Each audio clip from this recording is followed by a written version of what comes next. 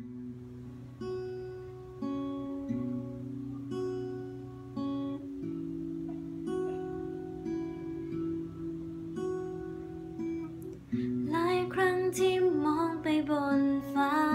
ทุกๆครั้งฉันเองก็เกิดคำถามขึ้นมาข้างในอยากจะรู้เธอเป็นเช่นไร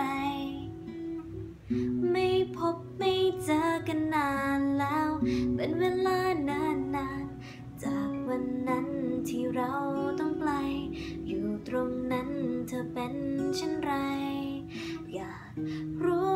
อยากดูแลใกล้ๆเธอในทุกวัน